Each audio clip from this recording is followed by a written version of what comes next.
Hi everyone. I just wanted to share with you a mistake I made today. Um, I did a charcoal mask, and this is like maybe the third or fourth time I've used one. But this time, instead of it getting into all the pores and removing whatever, I will show you what happened. You can see really well against my wall. Do you see all those holes? Um, I'm not sure if you can see really well, but yeah, there you see pretty good. It's like just about every pore. Um, looks better this way, I think. Um, yeah, like it's like it didn't stick to the pores. It's it stuck to the skin around the pores. There was a few spots where it stuck, but not very many. I mean, I don't really. I mean, I don't look at myself with glasses in the mirror, so I really don't know if I have that many blackheads. I can't see my without my old lady cheaters on. I can't make it out. So anyway, I'm guessing that I either maybe when I washed my face before I put it on, perhaps I didn't rinse my face well enough to get all of the soap residue off. Maybe that's why it didn't stick. I know my face was thoroughly dry though, because I towel dried, and then I walked around and went through a load of laundry before I put the mask on. Um, and the only other thing I can think of, like I didn't put it on real thick, but you can see, this is very tricky to do. The areas where the holes seem to be are where it was on thicker, whereas like up here on the forehead, it wasn't on that thick. It was actually very thin, and the forehead doesn't have all those holes in it that the rest of it does. So maybe I put it on too thick. So I don't know if this has happened to any of you. I'm using the charcoal mask that Dr. John Gilmore's daughter used, and he recommended it. So that's the one I bought, and I've been really happy with it so far. Oh, and there is one more thing. Not sure if you're going to be able to see it too well, but yeah, you see all that hair sticking out there, and the hair right there. That used to be my eyebrows. I kind of removed some of my eyebrows and my hair. So if you get it on any of your hair that you don't want to remove, you might want to wipe it off while it's still wet. Otherwise, you could end up ripping off half your eyebrows like I did. Um, so I just wanted to warn you about the charcoal mask. I mean, I think as far as clearing out the blackheads, I think it's probably your best thing, the best thing you can do. Um, and also like removing dry dead skin, because a lot of people don't like these masks because they do hurt like heck when you pull them off. But that's how you know they're grabbing on to everything. Um, if you're taking off a mask and it's not really hurting, it's not grabbed onto anything, so it's not really gonna remove anything from your pores, and it's not going to remove the dead skin and whatever. I mean, it might also take some live skin with it. I don't think it did with me. Like that's a breakout. That's those are blood. I think these are blood vessels. I really have no idea, but I'm not happy with them. This was a spot of dry skin. This is a breakout, but what can you do? Um, and the reason my face is looking so good is that I don't know if you can see that. Yeah, you can see that. My my fingers are kind of pitiful. Um, let's see. This one I think is finally healing. Um, this this one here is quite painful. They've been, I mean, especially the thumb. The thumb was throbbing. Um, so what I've been doing to treat them, because I've been really trying hard not to pick at them anymore. Um, I've been I wash them with antibacterial soap.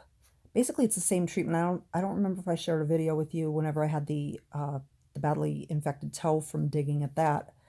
Um, I wash it with antibacterial soap, and then I squeeze peroxide on it and then rinse it off. And I do that 3 times, and yeah, that hurts a lot. Then I soak it in salt water, like, you know, warm, like really warm salt water, like about as warm as as my hands can stand it, until it cools down. And then, then I rinse them off and just let it air dry. Like I don't keep it bandaged, because I figured out I was using the liquid bandage on it, and it was doing the same thing that, um,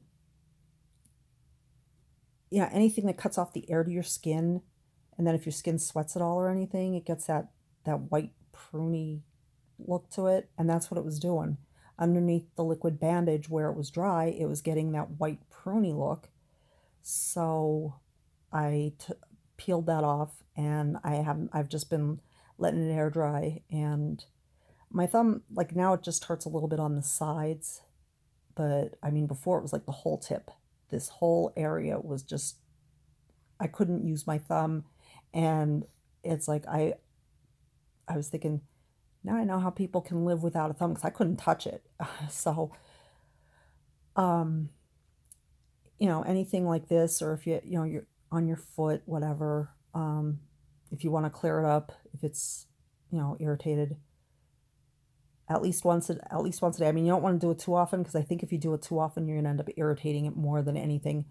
Um, Wash with antibacterial soap, um, peroxide, you know, put some peroxide on, let it fizz, rinse it, and do that like 3 times. That's what I do with 3 times. I don't know why 3 times. It just seems like the number. And then soak in salt water. And honestly, after doing that a couple of times, provided you don't pick in between, it actually it starts feeling really a lot better. Like, now I can touch it and I can use it again, which is a blessing. Um, and the other reason my face doesn't look so bad is my scalp is a nightmare. I haven't figured out any way to, like, any, I mean, like, as far as the face, the barrier method works. That's my favorite recommendation for the face, or even the fingers. Cover it up. If it's covered, you can't pick it. What do you do with the scalp? I mean, if I put a hat on, I can still go under the hat. Um, about 2 years ago, I had a 3-day EEG done where they had my head wrapped in gauze. That would work. But I don't think you want to walk around looking like a mummy all year round. So if anybody has any, like, honestly, any suggestions on how to keep your hands away from your scalp, pass them on, put them in the comments, and I will gladly share them. And I would like to know, because, like, my scalp at times, it hurts so bad. Like, it hurts to even lay down sometimes, because I have it so irritated. So, yeah, please share that. That's information we could all use. And like I said, the charcoal masks, they work really great, especially like the more they pull, the more they're pulling out. But you just have to make sure your face is properly prepared before you use the mask, so it sticks to your pores. Um, I guess that's all I've got for now. And I hope you guys are doing great. I know I've been away for quite a while. I've been having a lot of medical problems, and so I've been, not really up to much lately. I'm starting to perk back up, but I I just hope you haven't forgotten me. I mean, I feel bad. I feel like I've abandoned you, and I keep thinking, oh, I gotta tell them this, gotta tell them that, and then today with the mask, that was like, yes, I definitely have to let you guys know about that. Anyway, this is almost 10 minutes, so I'm gonna shut up now and wish you all a very good evening, good day, good year, everything. Take care. Keep smiling. No matter how horrible you think you look, you always look so much better with a smile. So take care, everyone. I love you guys. You're great. See you next time.